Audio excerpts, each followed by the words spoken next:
Hello everyone. I hope कि आप लोगों ने मेरा पुराना वाला वीडियो देख लिया होगा।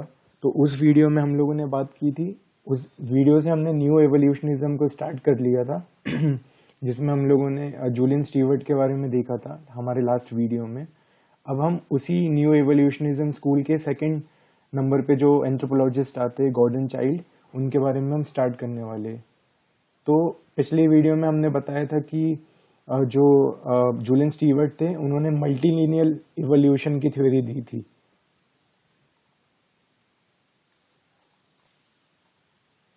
तो इस वाले लेक्चर में हम गॉर्डन चाइल्ड के बारे में देखने वाले। तो गॉर्डन चाइल्ड, आपको याद होगा, जो जूलियन स्टीवर्ट थे उनका फोकस था वो हर एक कल्चर पे था, मतलब वो कल्चर डाइवर्सिटी पे फोकस करते थे। उनका फोकस कल्चरल डाइवर्सिटी पे था कि देयर आर मल्टीपल कल्चर्स और हर कल्चर अलग अलग लाइंस पे इवॉल्व हुआ है, अलग अलग लाइंस पे ओरिजिनेट हुआ है। जबकि जो जूलियन स्टीवर्ट है, तो जबकि जो गॉर्डन चाइल्ड है, इनकी थ्योरी आप अभी देखोगे जो हम पढ़ने वाले, इनके टॉपिक का नाम था यूनिवर्सल इवोल्यूशन। तो इनका मानना ये नहीं था, इन्होंने मल्टीलिनियल इवोल्यूशन पे ज्यादा फोकस ना देके, मतलब उन्होंने एक एक कल्चर पे फोकस ना देके, उन्होंने ये बोला कि दुनिया में हर एक कल्चर, चाहे वो कोई भी ज्योग्राफिकल लोकेशन पे हो, वो कुछ जनरल लाइंस पे इवॉल्व हुआ है ना। यूनिलीनियल इवोल्यूशन नहीं बोलेंगे क्योंकि यूनिलीनियल इवोल्यूशन अलग चीज होती है, उसमें यह था कि सिर्फ एक ही लाइंस पे ओरिजिनेट होता है।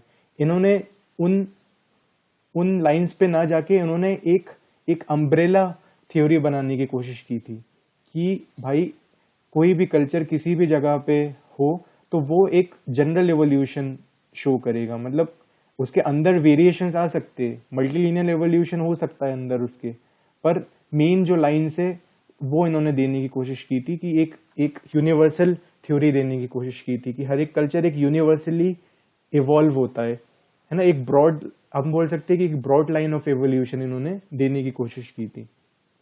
अब हम इसके बारे में देखते हैं क्या है। तो जो गॉर्डन चाइल्ड थे वो एक ऑस्ट्रेलियन आर्कियोलॉजिस्ट थे।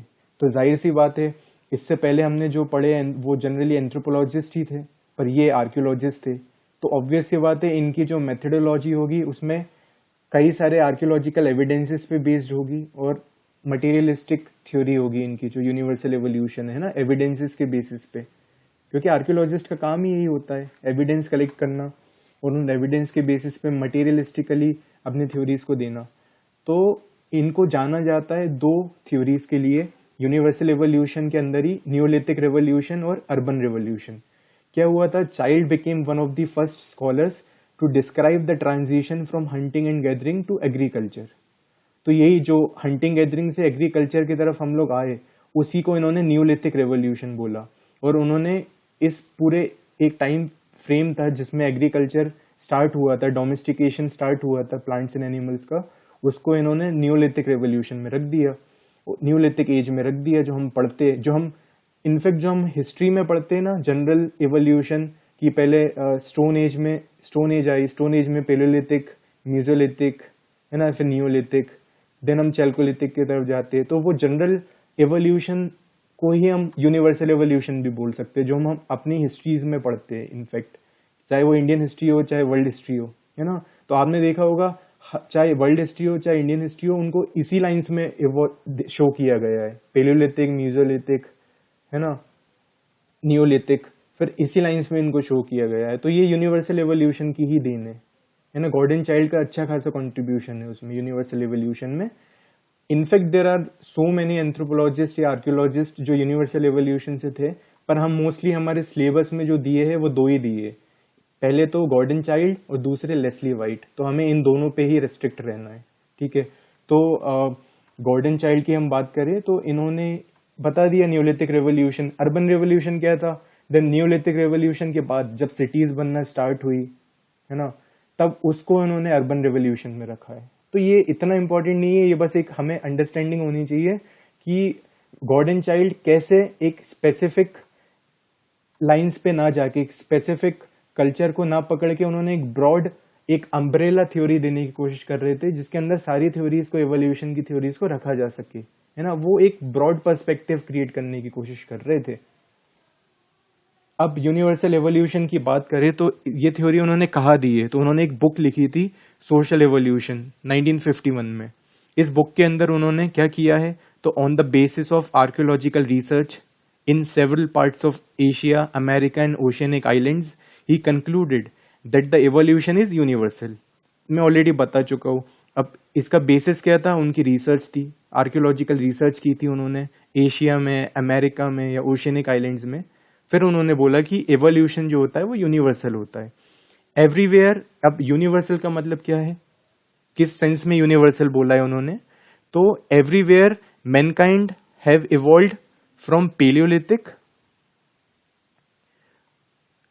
है ना, from paleolithic civilization to neolithic and further. तो समझ गए आप लोग कि हर एक जगह पे पेलियोलिथिक आया, फिर सिविलाइजेशन, पेलियोलिथिक सिविलाइजेशन, देन आपका न्यूलिथिक एंड फर्दर। तो इसका मतलब ये है कि वो पेलियोलिथिक में ना अलग अलग लाइंस पे नहीं गए, जैसे हमने जूलियन स्टीवर्ट का पढ़ा था, उन्होंने अलग अलग लाइंस बता दी थी कि कोई कल्चर है वो आपका हंटिंग गैदरिंग से स्टार्ट होगा, हंटिंग गैदरिंग के बाद वो आपका क्या बोलते हैं पेस्टोरलिज्म में भी जा सकता है, देन पेस्टोरलिज्म के बाद वो एग्रीकल्चर में आएगा, या फिर कोई कल्चर हंटिंग गैदरिंग से एग्रीकल्चर में ही आएगा, पेस्टोरलिज्म में नहीं आएगा, देन आपका सिविलाइजेशन में आएगा। तो ये अलग अलग, मतलब वो एक डिटेल्स में गए थे कि हर एक कल्चर को स्टडी कर रहे हो तो आप एक, हर कल्चर अलग अलग लाइंस पे इवॉल्व हो रहा है, पर इनका फोकस उस पर था ही नहीं। इन्होंने बोला भाई क्या फर्क पड़ता है किसी भी लाइंस पे इवॉल्व हो रहा हो, पर जो मैं बोल रहा हूँ ना इन लाइंस पे इवॉल्व तो हो गई। जैसे कि इन्होंने एक बड़ी बड़ी कैटेगरीज दे दी, वो हम आगे देखेंगे कि इन्होंने सीधा बोल दिया पेलियोलिथिक में होगा, देन आपका मीजोलिथिक में होगा, देन आपका न्यूलिथिक में होगा, है ना। तो इन्होंने ऐसा एक ब्रॉड लाइंस दे दी कि भाई कल्चर इवॉल्व होगा वो इनके अराउंड होगा। अब इनके अंदर ही आपकी ये मल्टीपल जो मल्टीलीनियर इवोल्यूशन वाली जो लाइंस है, हंटिंग, पेस्टोरलिज्म, एग्रीकल्चर, तो वो सब इनके अंदर ही आ जाएगा, इन ब्रॉड स्टेजेस के अंदर ही आ जाएगा, है ना। तो ये यूनिवर्सल स्टेजेस हो गई, इनको यूनिवर्सल एवोल्यूशन बोल लो। ये आगे जाके जो इनके स्टूडेंट रहेंगे जो सेलेंस इन सर्विस, तो वो क्या करेंगे, हम लोग इसके आगे वो लोग क्या करेंगे, जो जूलियन स्टीवर्ट है उनका जो मल्टीलिनियर एवोल्यूशन था, जिसमें आप हर एक कल्चर को, कल्चरल डाइवर्सिटी को कंसीडर कर रहे थे उनको, और जो ये एवोल्यूशन यूनिवर्सल एवोल्यूशन है, तो इन दोनों को कंबाइन करके ही वो स्पेसिफिक एंड जनरल एवोल्यूशन का नाम दे देंगे, है ना। तो जो जूलियन स्टीवर्ट का एवोल्यूशन था मल्टीलिनियल, उसको ये लोग उसके सेंस में ये लोग स्पेसिफिक कर देंगे, स्पेसिफिक इन द सेंस कि स्पेसिफिक कल्चर को स्टडी करते हैं ना ये जूलियन स्टीवर्ट, इसलिए। और इनका जो यूनिवर्सल एवोल्यूशन है उसको वो लोग जनरल एवोल्यूशन बोल देंगे। तो इस हिसाब से सेलिंस और सर्विस के स्कूल का नाम पड़ जाएगा स्पेसिफिक एंड जनरल एवोल्यूशन। वो हम अगले वीडियो में देखेंगे उनके बारे में, नेक्स्ट टू नेक्स्ट वीडियो में। तो ये आप समझ गए कि यूनिवर्सल एवोल्यूशन किस सेंस में बोल रहा है। देखो हमें ना कंसेप्चुअल क्लैरिटी चाहिए। आप नोट्स को पढ़ के याद तो कर सकते हो इजीली, पर आप उसको रिकॉल नहीं कर पाओगे, इसलिए आप समझ लो। बाद में आप चाहेंगे तो मैं आपसे पीडीएफ, ये मेरा पावर पॉइंट भी शेयर कर दूंगा, तो आप इसको एक बार पढ़ भी सकते हैं, तो आपको क्लियर हो जाएगा कि मैं क्या बोलना चाह रहा था, क्योंकि कंसेप्ट समझना जरूरी है। अब यूनिवर्सल एवोल्यूशन में हम जाते। अब जैसे देखो हमने जूलियन स्टीवर्ट पढ़ा था, तो उन्होंने कल्चरल इकोलॉजी अप्रोच का यूज किया था, है ना, उनकी मेथोडोलॉजी वो थी। तो इनकी बात करें, इनकी मेथोडोलॉजी को आप बोल सकते हो डार्विन मेथोडोलॉजी, डार्विनियन मेथोडोलॉजी या मटेरियलिस्टिक मेथोडोलॉजी। अब डार्विनियन क्यों बोल रहे हैं, क्योंकि ये डार्विन से इंस्पायर्ड थे, है ना। तो डार्विन की बायोलॉजी से इंस्पायर्ड होके गॉर्डन चाइल्ड ने उस थ्योरी को कल्चर में अप्लाई किया था। मटेरियलिस्टिक मेथोडोलॉजी भी बोल सकते हो, क्योंकि मटेरियल पे फोकस कर रहे हैं, ये आर्कियोलॉजिस्ट थे, है ना, तो ये टेक्नोलॉजी पे, टूल्स पे फोकस कर रहे हैं, ठीक है। तो अब इसको हम देखते हैं कि डार्विन बायोलॉजी और चाइल्ड कल्चर को कैसे हमें समझना है। तो आपने डार्विन की बायोलॉजी के बारे में पढ़ोगे आप, अगर नहीं पढ़ा है तो जो हमारी फिजिकल एंथ्रोपोलॉजी है, बायोलॉजिकल एंथ्रोपोलॉजी है, उसके अंदर ये आता है। तो डार्विन के हिसाब से क्या था कि मान के चलो आपकी एक टेरिटरी है, ठीक है। इस टेरिटरी के अंदर एक स्पेशीज है ए, इसकी कुछ पॉपुलेशन है ना, ए है बहुत सारे। एक स्पेशीज है बी, अब उसकी बहुत सारी पॉपुलेशन है, है ना, उसके बहुत सारी स्पीशीज है। तो आप देख सकते हो इस टेरिटरी के अंदर दो तरीके के, अब ये ए और बी क्या है, इनको आप कुछ इंसेक्ट मान लो, आप इनको बीटल मान लो, बीटल है ना, बीटल मान लो एक तरीके की। अब बीटल ए है और बीटल बी है। अब सपोज करो कि ए बीटल है वो आपकी ग्रीन कलर की है और बी बीटल जो है आपकी वो रेड कलर की है, ठीक है। बी बीटल रेड कलर की है और ए बीटल ग्रीन कलर की है। अब क्या हुआ, आगे जाके उनको हंट किया जाने लगा, है ना। अब ग्रास हमें पता है ग्रीन कलर की होती है, तो जीन्स के वजह से जो ए है वो रेड कलर की है, वो ग्रीन कलर की है, और बी जो है वो रेड कलर की है। अब आप खुद बताओ कि अगर उनको इन्वायरमेंट में अडाप्ट करना है या उनको बचना है तो कौन सी बच पाएगी? ए वाली बच पाएगी, क्योंकि ए वाली ग्रीन कलर की है, वो इजीली ग्रास में छुप सकती है, कैमोफ्लेज हो सकती है, दिखेगी नहीं। बी वाली है वो रेड कलर की है, तो वो ग्रीन ग्रास में आराम से दिख जाएगी, तो उनकी पॉपुलेशन सर्वाइव नहीं कर पाएगी, उनको इजीली मार दिया जाएगा, हंट कर दिया जाएगा। पर जो ए वाली है वो बच जाएगी। अब एक टाइम बाद क्या होगा, धीरे धीरे जो ए वाली है वो रिप्रोड्यूस कर करके जो ये टेरिटरी है, इसके अंदर ए वाली बीटल्स ज्यादा मिलेगी आपको, बी वाली एक आध दो ही बचेगी मुश्किल से बची हुई। तो इसमें क्या हुआ कि ड्यू टू, देखो इसमें क्या था, पहले पॉपुलेशन में आपको वेरिएशन देखने को मिला, है ना, डाइवर्सिटी मिली, दो तरीके की बीटल्स मिली, है ना। अब वो दो तरीके की आई भी थी तो अडाप्टेशन की वजह से ही आई थी वो, है ना, उनमें पहले अडाप्टेशन हुआ होगा। अब देखो, अब इन दोनों में जेनेटिकली एफिशिएंट जो रहेगा ना, उसी का पॉपुलेशन बढ़ेगा। जैसे मैंने बताया, जैसे जो ए है अब वो जेनेटिकली ज्यादा एफिशिएंट है, क्यों? क्योंकि वो ग्रीन कलर की है। अब ग्रीन कलर होना उनका जीन्स के वजह से ग्रीन कलर है, तो वो क्या है, सरवाइव कर गई आगे, क्योंकि इनडायरेक्टली उनके जो जीन्स थे जिसके वजह से उनको ग्रीन कलर मिला था, वो ग्रीन कलर की वजह से वो सरवाइव कर गई इजिली, कैमोफ्लेज होके। तो यही डार्विन की थ्योरी थी, है ना। आपने सुना होगा थ्योरी ऑफ सेलेक्टिव, है ना, सेलेक्टिव सर्वाइवल, है ना, सेलेक्टिव थ्योरी ऑफ सर्वाइवल, जिसमें जो कुछ जिनकी जेनेटिक एफिशिएंसी अच्छी होती है वही सर्वाइव कर पाते हैं, बाकी नहीं कर पाते। तो जिनकी जेनेटिक एफिशिएंसी अच्छी होती है उन्हीं की पॉपुलेशन बढ़ती है। सिमिलरली चाइल्ड ने इसी थ्योरी को कल्चर में अप्लाई करने की कोशिश की थी। इनके हिसाब से जो अल्टीमेट एम होता है ह्यूमंस का, वो एनर्जी एक्सट्रैक्ट करना होता है। देखो जूलियन स्टीवर्ट ने कल्चर कोर में क्या रखा था, टेक्नोलॉजी को रखा था। तो इनका फोकस, जो चाइल्ड है इनका फोकस एनर्जी पे ही है ना। एनर्जी इन द सेंस आप कितनी एनर्जी को एक्सट्रैक्ट कर पा रहे हो। तो इनके हिसाब से सबसे पहले आपके टूल्स की डिस्कवरी होगी, है ना, और उन टूल्स को अपग्रेड किया जाएगा, इनोवेट किया जाएगा, ठीक है। अब बेस्ड ऑन टेक्नोलॉजिकल एफिशिएंसी, उन टूल्स में जो ज्यादा एफिशिएंट टूल्स होंगे उनको ही लोग एक्सेप्ट कर लेंगे, और जो टूल्स ज्यादा एफिशिएंट नहीं होंगे, जिनका यूज ज्यादा नहीं हो रहा होगा, उन टूल्स को वो लोग छोड़ देंगे, वो आगे स्टेजेस में नहीं जा पाएंगे। तो only tools which are technologically efficient, वही टूल्स आगे वाली स्टेज में प्रोग्रेस करेंगे। तो इस तरीके से आपका कल्चर भी प्रोग्रेस करता है। तो आपने देखा होगा जनरल एवोल्यूशन में हम लोग जब पढ़ते हैं तो हम स्टेजेस को हमने टूल्स के बेसिस पे डिवाइड किया हुआ है, कि पेलोलिथिक टूल्स हमें अलग दिखेंगे, है ना, इनफैक्ट लोअर पेलोलिथिक टूल्स अलग दिखेंगे, मिडिल अलग दिखेंगे, म्यूजोलिथिक अलग दिखेंगे। म्यूजोलिथिक में हम माइक्रो टूल्स पे आ जाते, देन नियोलिथिक में हम आयरन टूल्स वगैरह पे भी आ जाते। तो हम ऐसे टूल्स की, जैसे जैसे टूल्स इनोवेट हुए, टूल्स की एफिशिएंसी बढ़ती गई, है ना, टेक्नोलॉजी, मतलब टूल्स को हम टेक्नोलॉजी के सेंस में देख रहे हैं, तो वैसे वैसे कल्चर प्रोग्रेस करता गया, है ना। और वही टूल्स आगे गए दूसरे स्टेज में जो कि एफिशिएंट थे। तो ये आप रिलेट कर पा रहे हो, डार्विन ने किस सेंस में जेनेटिक एफिशिएंसी की बात की थी, ये लोग टेक्नोलॉजिकल एफिशिएंसी की बात कर रहे हैं कल्चर में। तो काफी इंस्पायर्ड थे। तो देखो ये जिस्ट है इनकी थ्योरी का, यूनिवर्सल एवोल्यूशन का, जो इन्होंने गॉर्डन चाइल्ड ने दी थी। इन्होंने अपनी बुक सोशल एवोल्यूशन में बोला था that on the basis of the study of European and Middle East civilization, इन्होंने यूरोपियन और मिडिल ईस्ट सिविलाइजेशन को स्टडी किया, आर्कियोलॉजिस्ट थे ये। तो he stated that each state have marked evolutionary advancement, ठीक है। हर एक स्टेट है, हर एक कल्चर है, वो एवोल्यूशनरी एडवांसमेंट उसने शो किया है, मतलब वो इवॉल्व हुआ है ना, डेवलप हुआ है।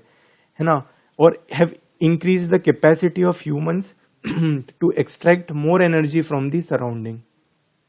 तो जैसे जैसे कल्चर इवॉल्व होता गया, उसकी टेक्नोलॉजी भी इवॉल्व होती गई, और उस और उस टेक्नोलॉजी के इवॉल्व होने की वजह से जो एनर्जी को आप एक्सट्रैक्ट कर सकते हो, है ना, जो आपकी कैपेबिलिटी है, क्योंकि देखो आपके पास ज्यादा टेक्नोलॉजिकली एडवांस टूल्स होंगे तो आप ज्यादा एनर्जी को एक्सट्रैक्ट कर पाओगे, है ना। तो वही इसमें बोल रहा है कि अगर जैसे ही आपके कल्चर इवॉल्व हुए विथ, देखो लिखा हुआ है, Childe stated that each state have marked evolutionary advancement. हर एक कल्चर ने कुछ टेक्नोलॉजिकल या इवोल्यूशनरी एडवांसमेंट शो की है ना, और जैसे जैसे उन्होंने एडवांसमेंट किया, उनकी जो उनकी कैपेसिटी थी एनर्जी को एक्सट्रैक्ट करने की नेचर से, इन्वायरमेंट से, वो कैपेसिटी भी बढ़ती गई। तो जैसे उनकी कैपेसिटी बढ़ी तो वो सक्सेसफुली अडाप्ट हो पाए इन्वायरमेंट से, है ना। सक्सेसफुली अडाप्ट हो पाए मतलब वो इजिली, उनकी पॉपुलेशन भी बढ़ने लगी, है ना, वो रिप्रोड्यूस करने लगे सक्सेसफुली, क्योंकि उनके पास कोई टेंशन नहीं थी, टूल्स भी थे, रिसोर्सेज भी थी, टूल्स भी उनके एफिशिएंट होते गए धीरे धीरे, तो उनकी पॉपुलेशन भी बढ़ती गई, है ना। तो ये यूनिवर्सल एवोल्यूशन की बेसिकली ये जिस्ट है। अब हम आगे देखेंगे अगली स्लाइड में कि कैसे, किन लाइंस पे किन जो यूनिवर्सल लाइंस बोल रहे हैं, यूनिवर्सल एवोल्यूशन बोल रहे हैं, वो यूनिवर्सल के लिए उन्होंने कौन सी ब्रॉड स्टेजेस ऑफ एवोल्यूशन बताई थी। तो देखो आप, ये scheme of evolution according to Childe evolution happened in 3 stages. अब इन्हीं को ना आप जनरल, ये स्टेजेस को आप जनरल इवोल्यूशन भी बोल सकते हो, जो आगे जाके यही हम हिस्ट्री में भी पढ़ते हैं, आपको याद होगा, paleolithic, neolithic, chalcolithic, bronze, iron age. तो इसको इन्होंने ये ब्रॉड कैटेगरी में, आर्कियोलॉजिस्ट थे तो इन्होंने कल्चरल स्टेजेस को आर्कियोलॉजिकल पीरियड से रिलेट करके उन्होंने ये एक क्लासिफिकेशन बनाया, एक इवोल्यूशन टेबल बनाया। और देखो ये टेक्नोलॉजी, इन्होंने भी टेक्नोलॉजी के मदद से इन्होंने बताने की कोशिश की चीजों को। अब हम देखते, पहले हम सेवेजरी की बात करते। अब देखो इन्होंने कल्चरल स्टेज में सबसे पहले सेवेजरी को रखा। अब ये ईयर वगैरह आप देख लेना, इतना कुछ है नहीं, याद रहे तो लिख देना। फिर आर्कियोलॉजिकल पीरियड सेवेजरी का इन्होंने रखा पेलियोलिथिक और मीजोलिथिक, ठीक है, पेलियोलिथिक और मीजोलिथिक। देन वो टेक्नोलॉजी में गए, हंटिंग गैदरिंग। मैं यूज नहीं कर पाता पेन टेबलेट, क्योंकि मैं यूज टू नहीं हूँ इतना। तो पेलियोलिथिक, मीजोलिथिक, देन टेक्नोलॉजी क्या थी, तो हंटिंग गैदरिंग यूज करते थे, तो बेसिकली टूल्स वगैरह यूज करते थे, बोन टूल्स, स्टोन टूल्स, तो ये उनकी टेक्नोलॉजी थी। फिर अब आप खुद सोचो कि अब ये लोग डेवलप हुए, आगे गए, आगे जाएंगे तो इनकी टेक्नोलॉजी भी अपग्रेड होगी, तभी तो इनका कल्चर भी अपग्रेड हो रहा है। तो देखो ये सेवेजरी से बार्बरिज्म पे गए, और आर्कियोलॉजिकल पीरियड इसको न्यूलिथिक में रख लिया गया। अब न्यूलिथिक में आपको पता है कि domestication of plants and animals होना स्टार्ट हो गया, सोशल डिफरेंशिएशन एंड स्पेशलाइजेशन। क्या है, अब आप प्लांट्स को ग्रो कर रहे हो, एग्रीकल्चर आप करने लगे, तो उसके लिए आपके पास एक सोशल डिफरेंशिएशन भी होना चाहिए कि कौन फील्ड पे जाके काम करेगा, है ना, कौन चीजों को कलेक्ट करेगा, मतलब डिवीजन ऑफ लेबर होना स्टार्ट हो गया, कुल मिला के सोशल डिफरेंशिएशन होना स्टार्ट हो गया।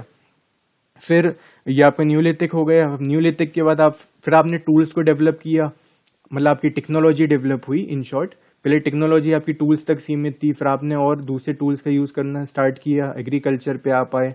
देन आपकी और टेक्नोलॉजी डेवलप हुई, आपने ट्रेड करना स्टार्ट कर दिया, तो इसको आपने chalcolithic, bronze age, iron age, industrial age, ये आपका सिविलाइजेशन में आता है कल्चरल स्टेज में, और आर्कियोलॉजिकल पीरियड में आ गए। और टेक्नोलॉजी क्या थी, तो राइटिंग डेवलप हो गई, है ना। आपको ये थोड़ा क्लासिकल एवोल्यूशन से सिमिलर लग रहा होगा, क्लासिकल एवोल्यूशनिज्म से, उन्होंने भी ऐसे ही क्राइटेरिया दिया था एवोल्यूशन का।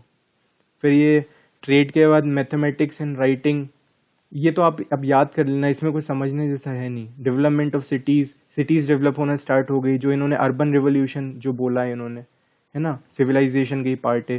Then smelting of copper and bronze.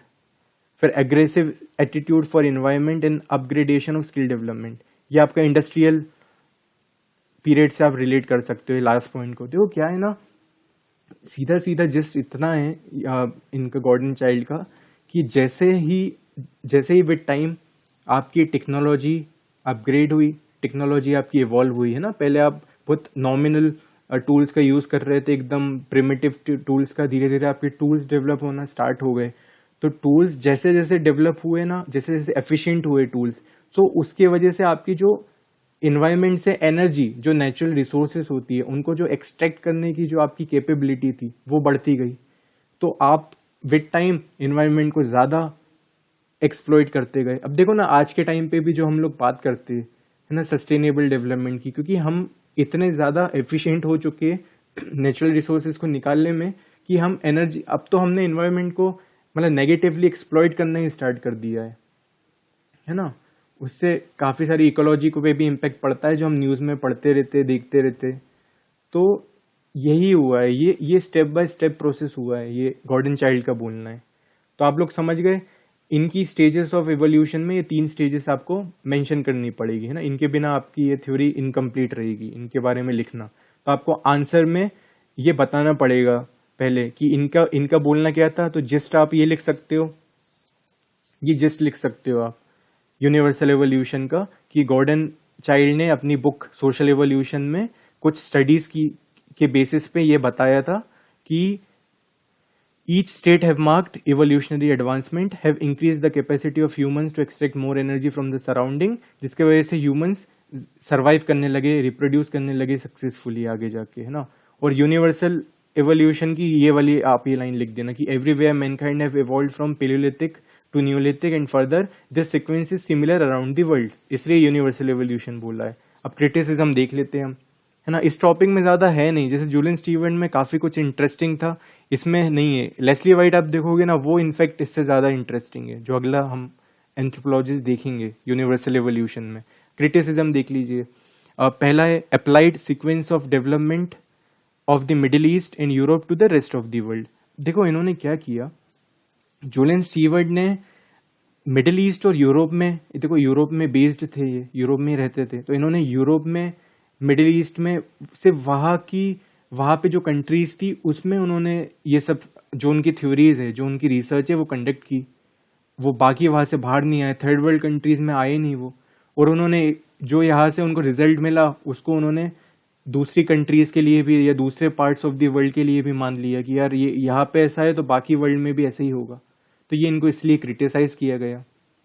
फिर ही relied too much on archaeological data to explain cultural evolution. देखो आर्कियोलॉजिस्ट थे, जाहिर सी बात है, अब आर्कियोलॉजिकल डेटा पे तो रिलाई करेंगे ही है बहुत ज्यादा, और इसी बात के लिए इनको क्रिटिसाइज भी कर दिया कि आप भाई कुछ ज्यादा ही आर्कियोलॉजिकल एविडेंसेस पे, डेटा पे फोकस कर रहे हो आप, है ना। He could not take into consideration universal existing institutions of matriarchy, sexual promiscuity etcetera without giving any argument. अब देखो इन्होंने यूनिवर्सल एवोल्यूशन तो बोल दिया, इन्होंने एक ब्रॉड लाइंस तो दे दी कि पेलियोलिथिक आया, फिर म्यूजियोलिथिक, नियोलिथिक, पर इन्होंने अब उन यूनिवर्सल इंस्टीट्यूशंस को नहीं कंसीडर किया, क्योंकि यूनिवर्सल एवोल्यूशन में कुछ यूनिवर्सल इंस्टीट्यूशंस भी थी, जैसे कि मैट्रियार्की, सेक्सुअल प्रोमिस्क्विसिटी, और भी बहुत कुछ थी। सेक्सुअल प्रोमिस्क्विटी मतलब जहाँ पे मेटिंग विथ मल्टीपल पार्टनर्स, है ना, मल्टीपल पार्टनर्स के साथ आप मेट कर सकते हो। ऐसा नहीं है जैसे आज वाला सीन है ना कपल वाला, कि एक हस्बैंड एक वाइफ है, पहले ऐसा नहीं था। पहले के टाइम पे कोई भी मेल मल्टीपल फीमेल्स के साथ रिप्रोड्यूस कर सकता था, तो उसको सेक्सुअल प्रोमिस्क्विटी बोलते। तो इन चीज़ों को ना ये एक्सप्लेन नहीं कर पाए, बता नहीं पाए इनकी एग्जिस्टेंस की, ये सब क्यों है, सोशल इंस्टीट्यूशंस, ये सब जो यूनिवर्सल इंस्टीट्यूशंस है क्यों एग्जिस्ट कर रही है। इन्होंने उस पर फोकस ही नहीं किया, ये पूरा मटेरियलिस्टिकली सिर्फ टूल्स पे खेले, ये पूरा, है ना, टेक्नोलॉजी पे खेले बस। सोशल इंस्टीट्यूशंस, क्योंकि यूनिवर्सल एवोल्यूशन है तो कुछ यूनिवर्सल इंस्टीट्यूशंस भी है, उनको उन्होंने बताया ही नहीं, कंसिडरेशन में ही नहीं लिया, है ना। He could not take into consideration universal existing institutions. तो ये हमने क्रिटिसिज्म देख ली है। अब इसको आप लोग एक बार वीडियो को वापस से देख लीजिएगा अगर नहीं समझ में आए तो। वैसे मैंने जितना ईजिली समझा सकता था, आपको कोई भी वीडियो में इतना अच्छे से समझाते हुए नहीं मिलेगा। तो मेरा यही पर्पस था ये वीडियो बनाने का, कि आप होलिस्टिकली इस चीज़ को समझ जाए। अब इसमें से कहीं से भी क्वेश्चन आएगा कुछ भी, तो आप जैसे डार्विन मेथोडोलॉजी पे क्वेश्चन आया कि 10 मार्कर में कि कौन से एंथ्रोपोलॉजिस्ट ने यूज़ की थी और क्या था, तो आपको अब याद रहेगा कि ये गॉर्डन चाइल्ड ने की थी, है ना। तो नेक्स्ट वीडियो में हम जो लेस्ली वाइट थे उनके बारे में हम बात करेंगे, है ना। Thank you for watching, bye friends.